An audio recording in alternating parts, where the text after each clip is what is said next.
welcome to Matt and Mike Pull Focus. I'm Mike. And I'm not. And today, Matt, it's been about 2 years since we did our Candyman review, and it's about time I think we talk about the newest one, the 2021 Candyman, directed by DaCosta, written and produced by Jordan Peele and DaCosta. Let me just stop you there for a minute, Mike. I can't wait to get onto this film. Candyman is one of my favourite horror movies of all time. Of course. And this is a long-awaited sequel that I was so excited to see. I just want to take a second to plug my friend's business. He's got a screen printing business. Oh, no way. Yeah, it's called Found in the Woods Clothing. So you can go to foundinthewoods.co.uk and have a look at his catalogue on there. He's started it all from scratch by himself. He's built his own screen printing machine. I don't know how it works. He's tried to explain it to me many times. It's an incredible contraption.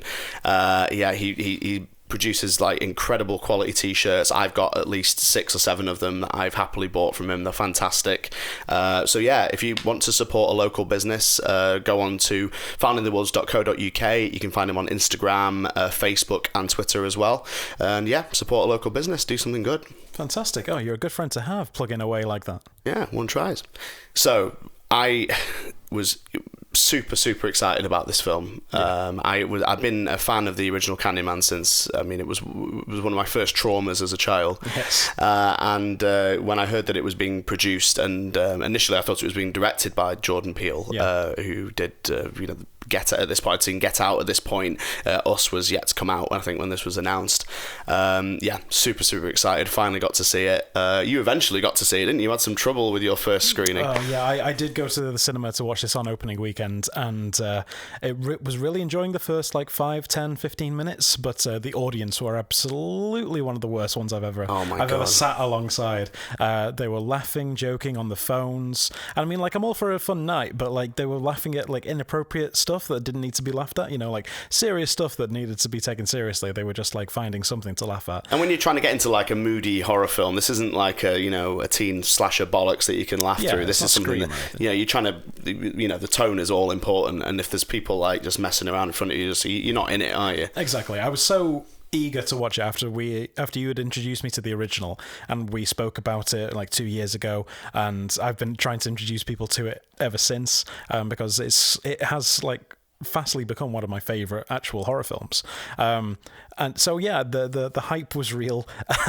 The anticipation was high, and I just wanted the perfect kind of situation to watch it instead of alongside all this cacophony of distraction.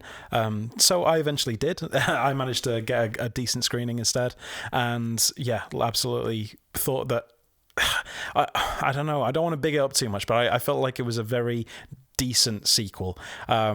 I felt like it honoured the original really well, and I felt like I could watch it again and again, and I felt like I'd be enjoying it for different reasons every time. Well, I've got such an aesthetic love for this film. I've got the soundtrack. My friend has got the soundtrack on vinyl. We listened to it when we've had a few too many drinks at his house. This is the original, yeah. It was the original. We've done a review on this, so I'll try to not to speak too much to it. However, obviously Candyman, 2021 is a sequel to the original movie. So you can't discuss this without discussing the original. Yes. However, we have done a video on it, so if you want to go and check that out, that's us talking about nothing but the original. But I can only describe it as I'm just in love with the original movie. I just love everything about it. I love how much it scared me when I was a kid. It did exactly what it was meant to do, and then fell in love with the aesthetics of it, the cinematography, especially the soundtrack by Philip Glass, which I just think is one of the most beautiful things I've ever heard. And just to give you an example, me and you saw it, didn't we, Mike, with Double Clive Bill? Barker, Double Bill, yeah, with Hellraiser. So this is the next time I went to see it. I think it's the third time I went to see it on a theatrical re-release. I came out of it and I saw one of my friends that I didn't know was there, and I said, that was, and I was sort of lost for words, and he said, "It's beautiful, isn't it?" And I was like, "Yes, that's it. It's beautiful." That's something I can't think of any other horror films that I would describe in that way. Even some of the most recent glorious movies like Hereditary and things like that, there's no other horror movie that I would describe as just aesthetically beautiful, that's what I think of the original. So I had so much invested in this being a decent sequel.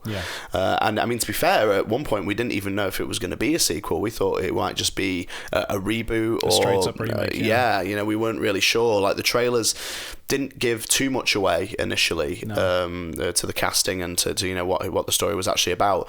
So the opening of it is really, really clever, because it kind of like is basically a direct reversal of the original. It's shot from the ground up. An inversion of the original. Isn't it? It's a complete inversion. That's the word. A mirror image, if you will. A mirror image. There you go. And there are a lot of mirrors in this film. Literal mirrors everywhere. All the way through. In it, which keep you guessing. It's shot from the ground up, looking up at a misty Chicago skyline. So Philip Glass didn't return to do the score for this. It was a composer called Robert A. Lowe, who I don't know any of his other... I'm not familiar with Robert Lowe before, No, but he's done a fantastic job here. Like, the music is... it's similarly kind of minimalist in its composition, but it is very, very different as well. Yeah. So you've got a similar sort of tone at the beginning, but looking up at the sky, which is shrouded in mist, and as opposed to the original, which is sort of like a helicopter shots looking straight down on the city, and like you're viewing the world as if they were sort of ants or insects, like on the thing. It's just a fantastically shocking, like, strange opening to the movie. So this was similarly kind of interesting, wasn't it? So I knew from the start we were in for a good movie here. Not only that, but when I first saw that opening shot, the first thing that came to my mind is that, Matt's gonna love this, because I know of how much you really appreciate the opening titles of it. Like a bee's eye view, if you will, looking down on Chicago. And like the concrete jungle that it is become with is it like a freeway or something like that? Over the top of this, sort of skirting between all the buildings, and it's just like that was one of the first things I ever saw of the movie, because it was in the original movie. It starts just with that shot, it's like music, and then it just fades in on that image. So as a kid, when it was on TV, when I was first traumatized by it, I remember. Even then, I remember thinking, this is an unusual opening for a horror movie. So, similarly to American Werewolf in London, when I thought, is this the right film? I was like, what? You know what I mean? Because it was just so kind of different from what you expected from a horror opening, not just with the music, but with the sort of strangely science fiction, like looking down on the sort of petri dish of humanity. I thought that was really, really cool. A similar opening here. So the fact that it seems like a bit of a mirror image from the original, I felt like you'd appreciate. And just all the way through, anytime I was thinking about what I just seen, I had in my mind, would Matt like that? Because I feel like you are like the quintessential Candyman fan, and in a way I feel like Jordan Peele, DaCosta, they're on the same lines of you, and that's why they've remade it and they've gone for this story. So I couldn't help but feel like this is a film that's been made to not just satisfy the fans, but give them something that they would enjoy. And you're going to be bringing back one of my favourite films. You better be doing it for a damn good reason. And it's not. There's not too many sort of sly nods and winks to the audience in a sort of a gratuitous kind of way. It's all quite subtle, which is good. So I mean, people were saying, like, in the run up to this, the people who had reviewed it were saying, like, you don't have to have seen the original to enjoy it. I think that's true, but I think that it's greatly improved by you watching this as a sequel to the original. And it's one of these movies that, like, the original with its with the sort of the racial subtext, the racial text, really, let's face it. It came out at a very opportune time, because just as the movie was being completed, the original in 1992, the Rodney King riots were kicking off in LA. So there was that sense of like heightened racial tension, and people addressing these horrific treatment of African Americans by the police, etc. So it, just by divine sort of happenstance that it seemed to come along at the right time to address these issues. This feels like a product of the Black Lives Matter movement, and a sort of a natural response to that, which is all those issues are addressed in the movie. But again, I don't think they're addressed in a way that it is quite subtextual in this movie. I think more so than the first one. No, I definitely agree. I feel like, didn't you mention that Bernard Rose was it was a happy accident that it seemed to be released around about the same time as the LA riots. It's strangely similar to the fact that Night of the Living Dead was released just after the assassination of Martin Luther King. Yes. For people who don't know, an African-American character gets essentially assassinated at the end of that movie.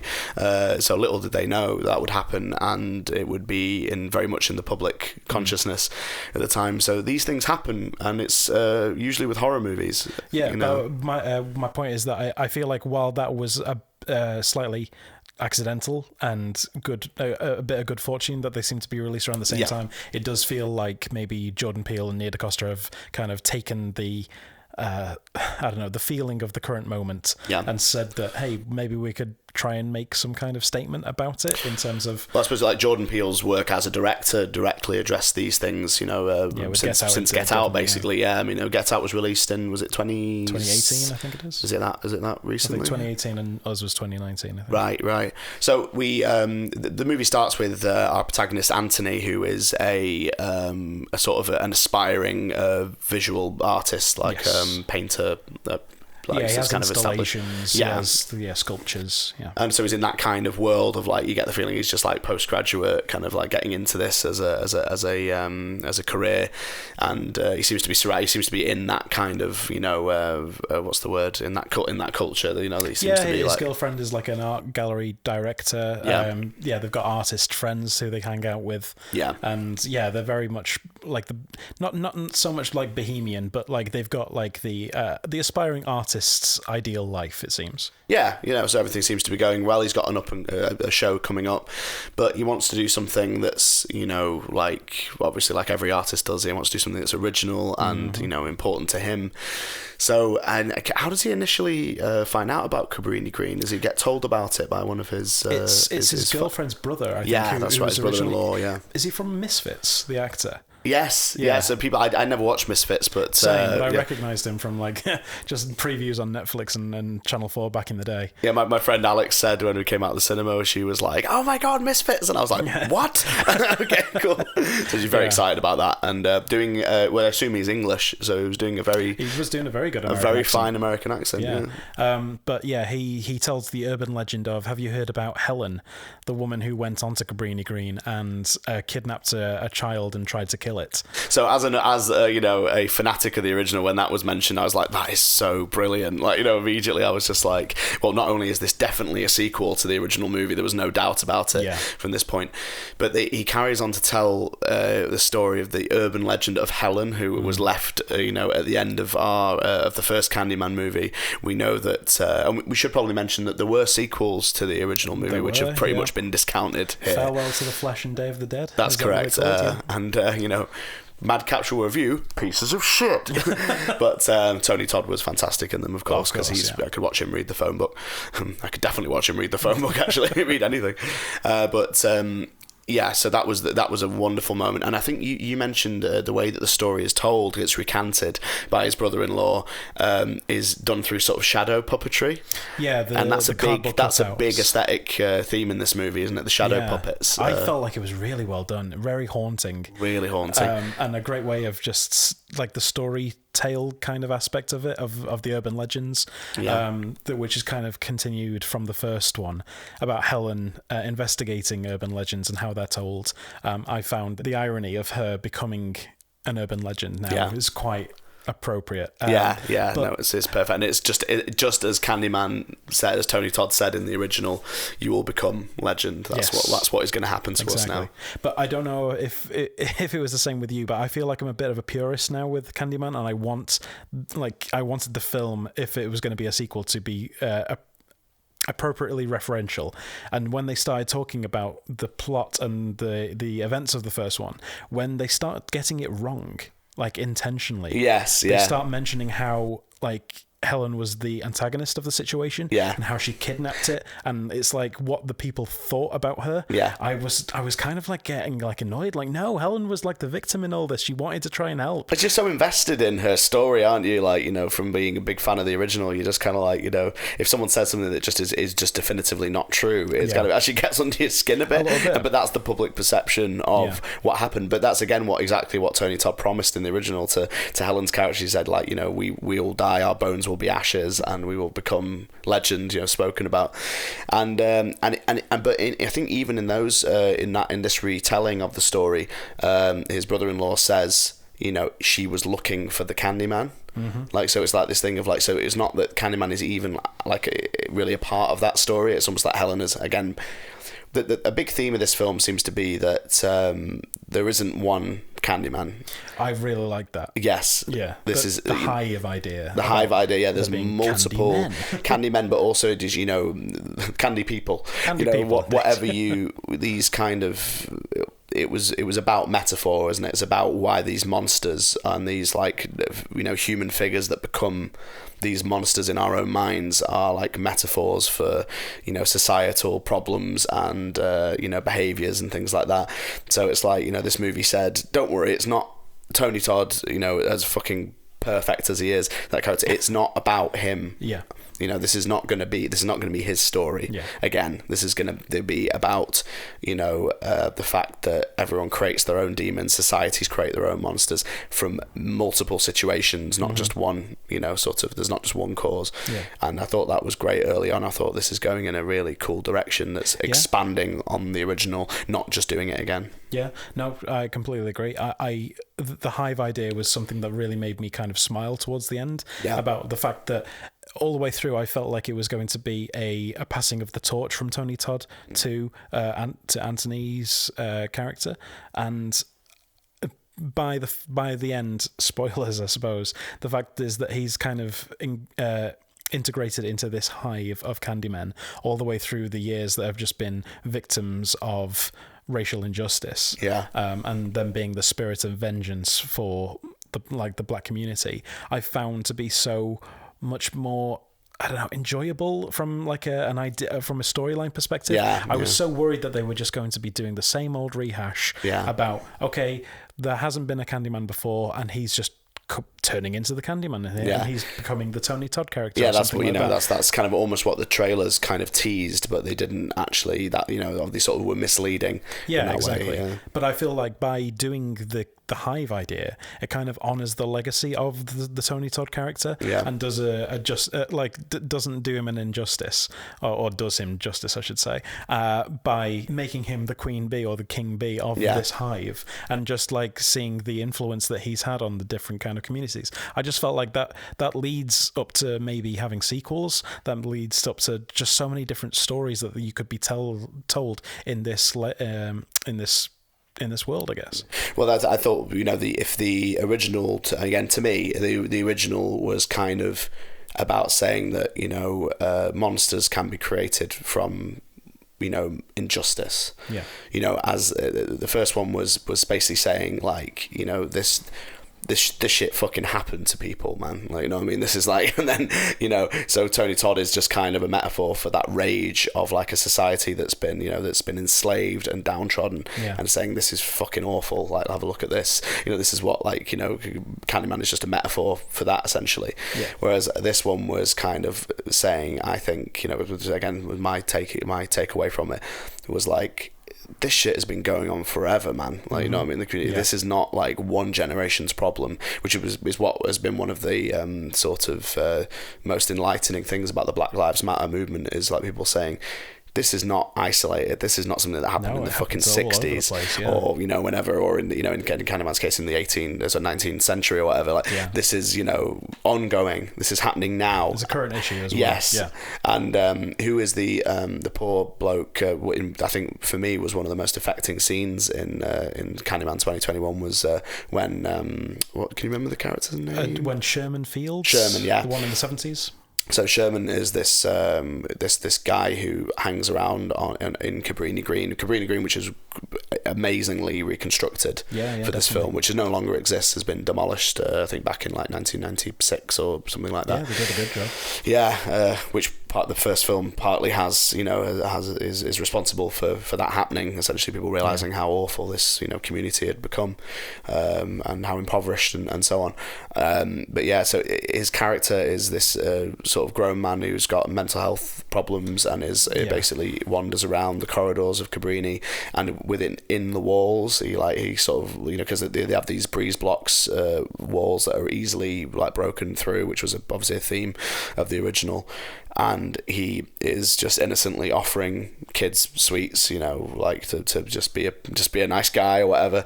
However, he gets this reputation for being this comes monster. across very creepy, and the fact that he's got like a hook hand as well doesn't help him. Well, yeah, I forgot to mention that. Yeah, thank you, mate. Yeah, that's why you're here. And but that was one of the most affecting scenes for me. And what I think was just fucking brilliant about it was it's set up to be that he is the creepy element or the antagonist of the scene. Yeah, he's the Candyman. He's the Candyman. He's coming out of the walls. He's got the hook hand. He's offering the kids sweets. But yeah, what I just love about that scene is that Sherman is initially the antagonist of the scene. Yeah. He's got the hook for a hand. He's offering the sweets to the kids, which is just inherently creepy anyway. And but he means well, obviously. And then the kid runs away, and the police all file in, and it's just like so dozens of officers who basically proceed to beat him to death off camera, which is done so. Like, it's so haunting, that scene. So there's the switch, in that scene of like, and then so you just can't help thinking of George Floyd in that moment, because it's just so kind of reminiscent of what is going on now. In this thing, even though the scene is in the 70s. So that was my main takeaway from this movie. It felt to me like it was an education. It was saying, guys, this is not something that's isolated. It's not something that's finished. It's not something that's resolved. This has been going on for hundreds of years. There is that. I mean, there's that to a point. I couldn't help feel like it was a bit on the nose at some points, and a bit heavy-handed in some points as well. But when they use the phrase "say his name" a lot, referring to Candyman in terms of like, we want you to say his name 5 times and then he will appear. But say his name is being used so much by the Black Lives Matter movement as a way to not forgetting the victims of police brutality and just social injustice, that I didn't know whether I was okay with them co-opting that phrase in that way to use in this film about a fictional ghost. You know what I mean? I know what you mean. I mean, part of me thinks that horror's better done when it's subtle and it's subtextual.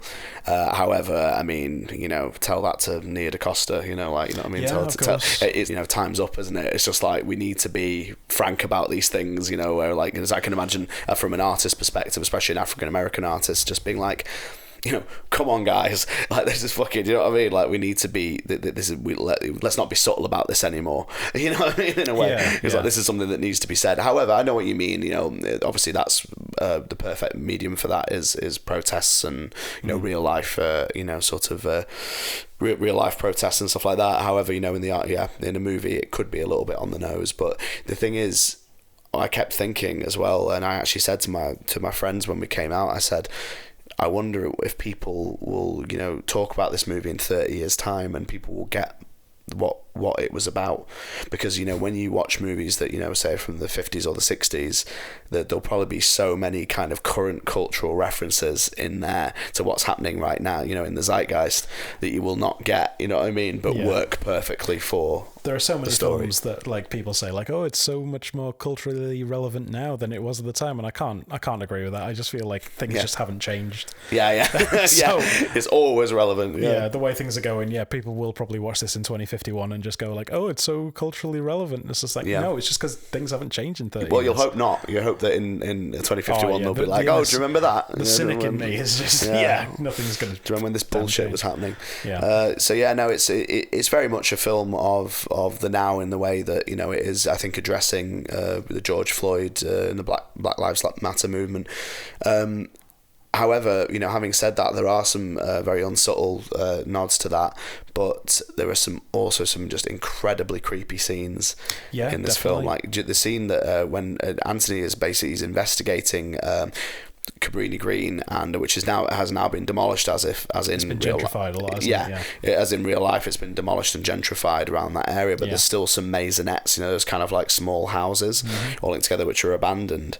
And he's basically like taking photographs. He's doing a study and taking photographs for his art project down there, and a bee stings him on like the side of his hand, and then he looks down on the ground, and there's just a swarm like on the floor, just like crawling across, and then from there there's like body horror, sort of elements of it. There's a lot of body horror, yes, more than I was expecting in a film such as this, but I felt like it was necessary in terms of necessary and I don't know, a bit forced in a way, in terms of we need to get him in the coat. We need to get him having a hook for a hand. So how do we do this? It's like, we'll have a guy from a laundromat get a coat and put him in a coat. Yeah. We'll have a bee sting him and infect his hand enough to have it cut off.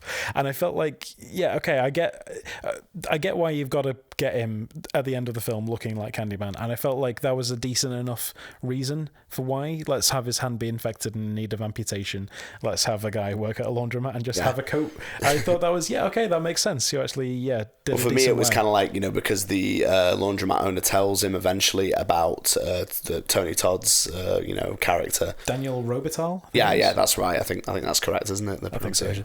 And so it's like, because for a while in the movie I genuinely thought that we were just going to be doing the Sherman like Candyman. That was going to be basically the Candyman Sherman of this movie, the antagonist. I thought that was going to be enough for this movie, but then I thought, we're actually going to talk about it. So I got really excited then, because I thought, they're expanding it, and it's that this is definitely part of the original the original movie and stuff. So so I was dead excited, and I thought, and also at that point I thought, oh great, we're actually going to get to see Tony Todd at some point in this movie again, because I would have wanted more than just the one shot, but it was decent enough to know that he's still in the lore of the show. He was so great at the end. It's like, what was his line? Was like, tell everyone.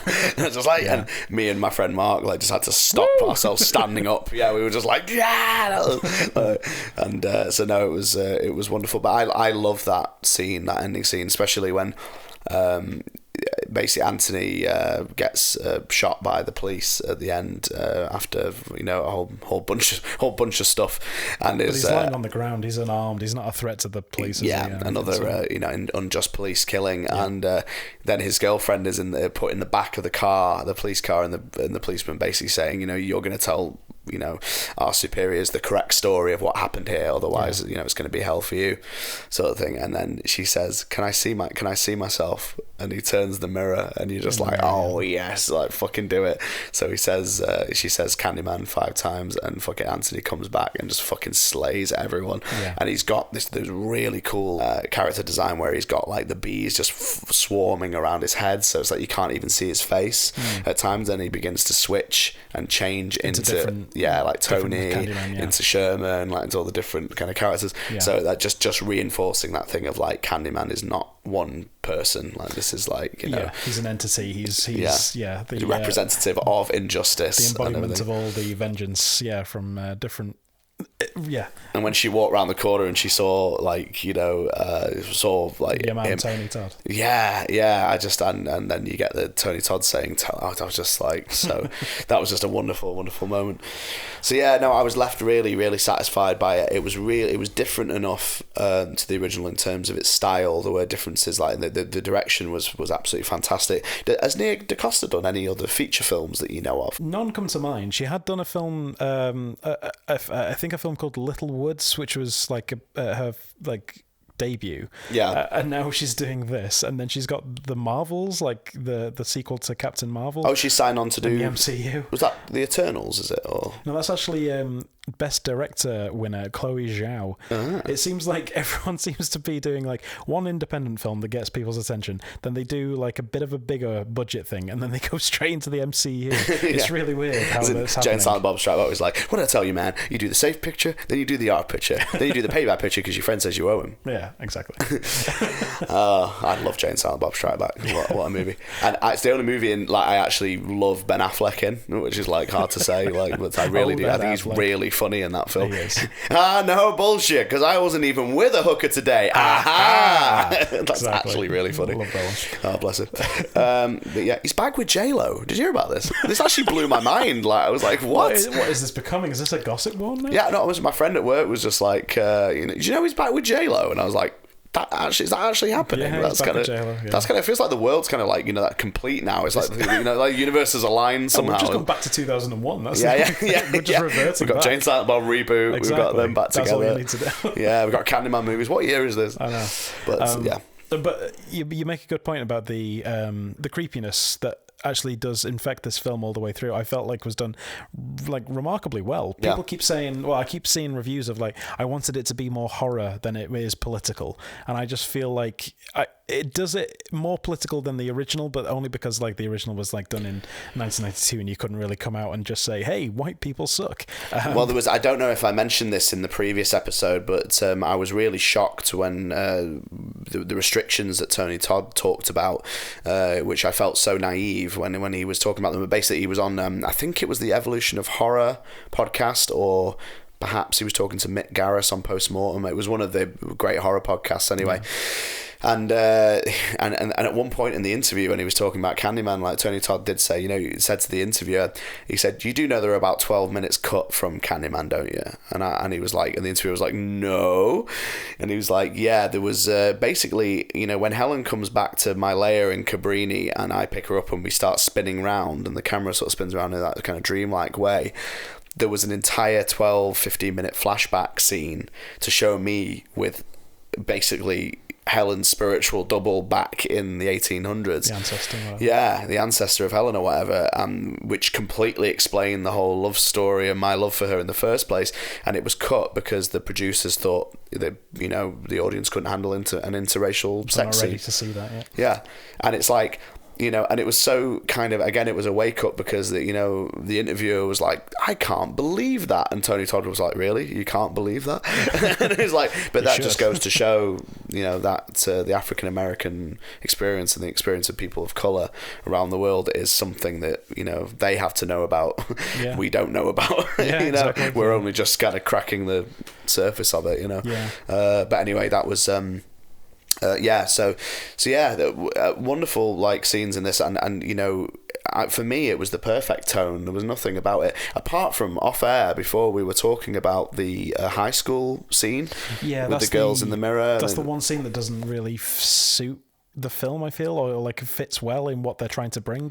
I feel like they're trying to be a bit more mature about it in the delivery and presentation, and like when you see maybe the death of like the art director and like his girlfriend, that's kind of done with like mirrors in mind.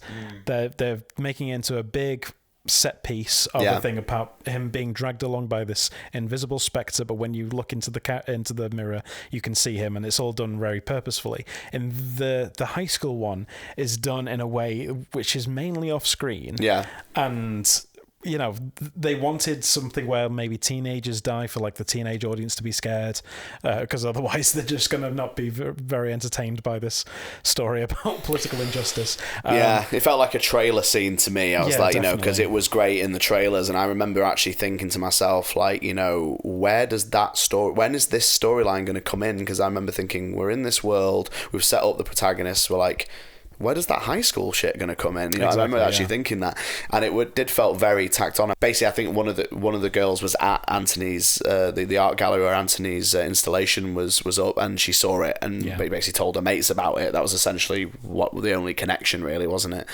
And that it just didn't feel like it was it was necessary. Like you say, the art gallery massacre scene was enough for you to know that other people are affected by this spectre. And the art critic death scene, I felt like was very that was purposefully brilliant. Done, like how far it's being brought. It's being zoomed out and zoomed out and zoomed out, and then you can still see her being massacred by this invisible spectre in the flat as well. And that was done like in an artistic way, to make it feel. And the high school murder scene just like doesn't really seem to be in the same vein. I mean, don't get me wrong, I love a good massacre scene, and it was well done, it was well executed, so to speak, but it just wasn't necessary. You could lose that.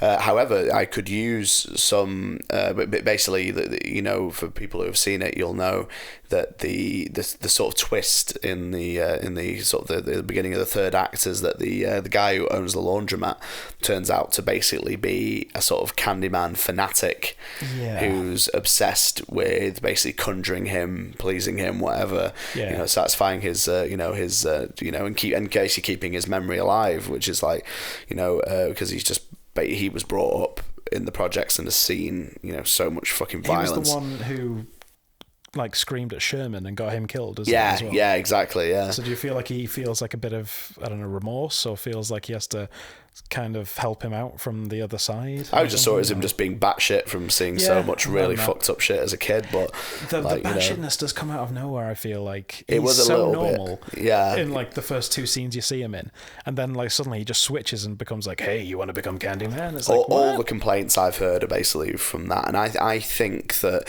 it's a fine plot point. I just think that what they should have done was just given it a little bit more build up, because it just felt like it did feel very sudden. I think the entire third act could use an extra 15-20 minutes of exposition. Yeah, just a bit more breadcrumbs in terms of the fact that maybe he's not all that he seemed to be, or just have someone else be the sudden antagonist. That might have worked better, because I think Anthony's position being there as well was quite kind of unexplained. He was just suddenly in this church with him.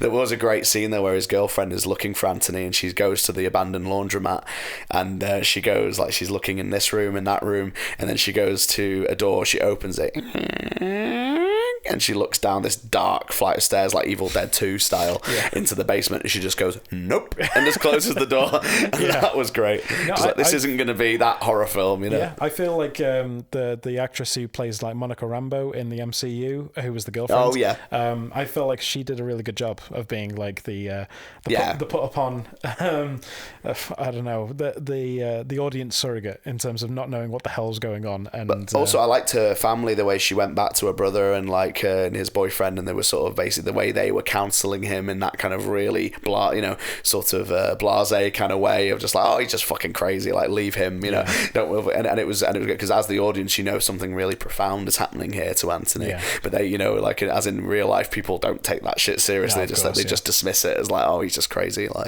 So no, I loved it. I really, really loved it, and as a fanatic of the first movie.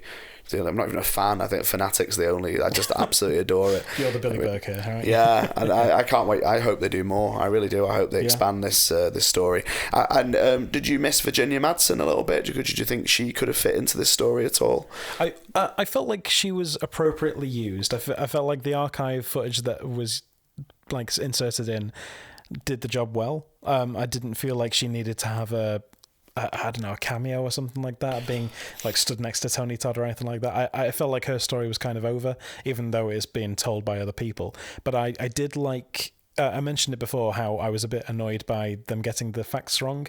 But then when it's kind of revealed that Anthony is...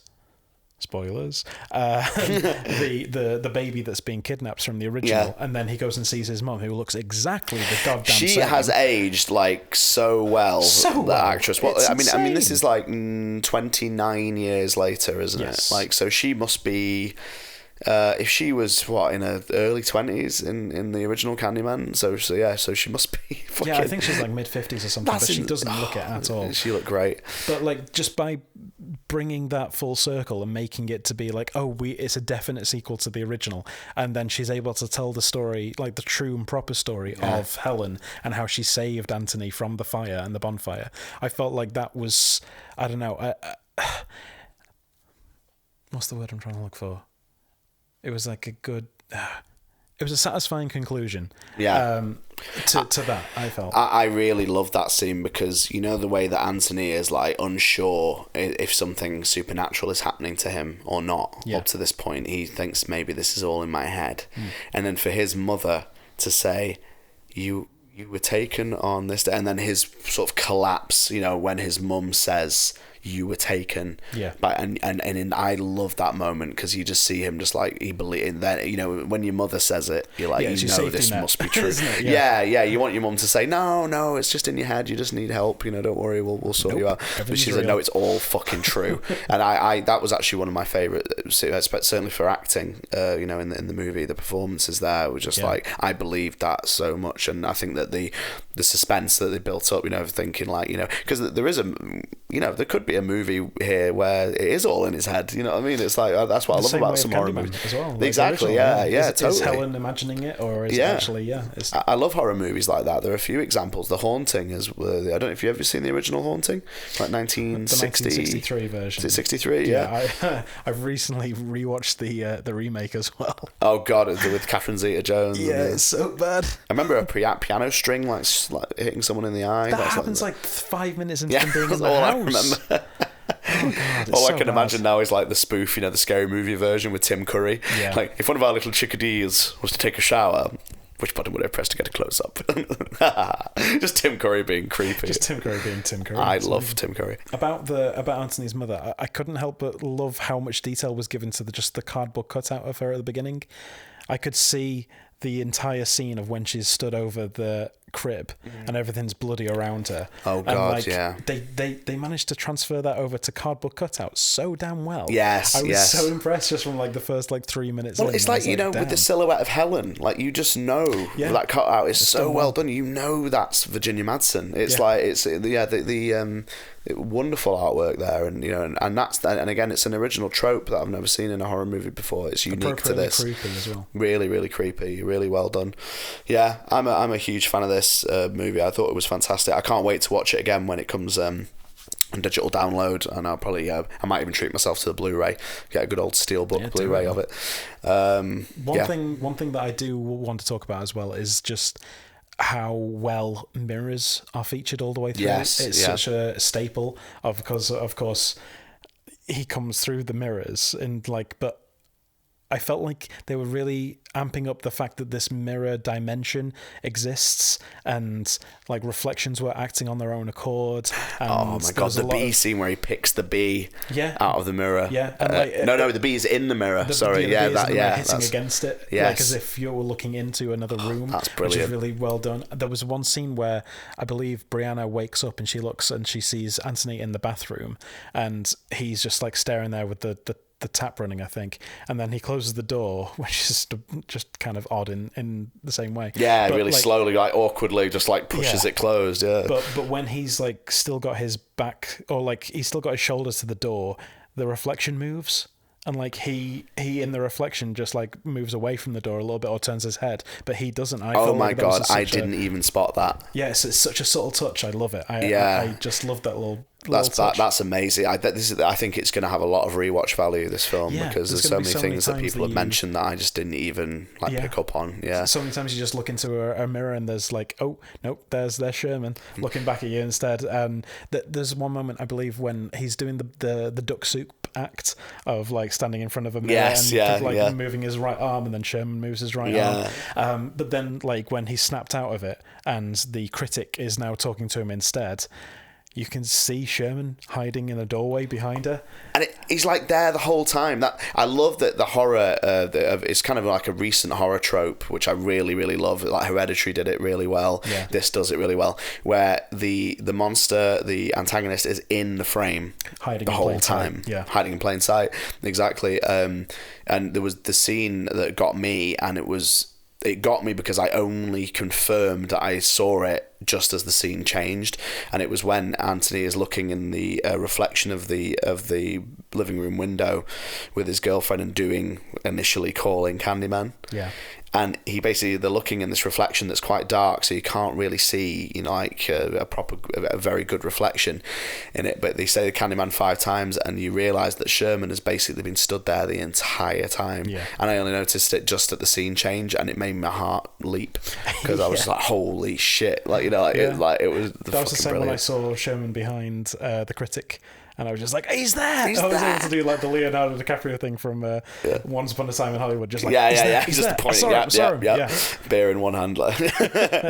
Yeah. Oh, it was great. They utilised mirrors so well. And use him so effectively. The initial attack on the art critic where he's being dragged, but you can see Sherman dragging him in the mirror, I felt like was so well done. And it's I can't wait to watch it back and just notice little things I'd never seen before. One thing that I do want to mention is just before I came round to your house to record this, I did listen back to our initial Candyman review, and I was talking about the future, and we knew that Jordan Peele was going to be producing something. We thought it was going to be directing as well, but we were so nervous about what could possibly be the sequel or the remake, and I couldn't help but feel like when I've listened back to reviews by other people, they've been disappointed that it's not the exact same as Candyman.